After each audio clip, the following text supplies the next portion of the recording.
let's look at some of the beginners Igbo words and their phrases, starting from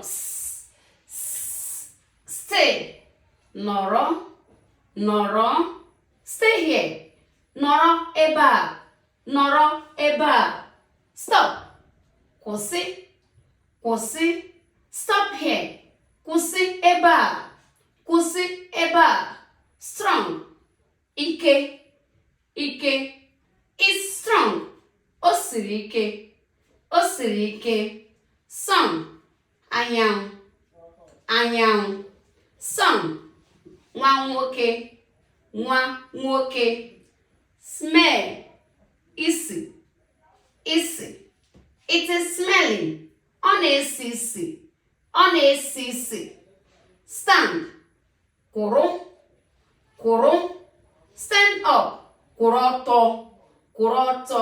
Gịnị bụ shoe n'Igbo? Gịnị bụ shoe? Ngwa dere m ya ebe a ka ọ dị oge ọzọ. Bye.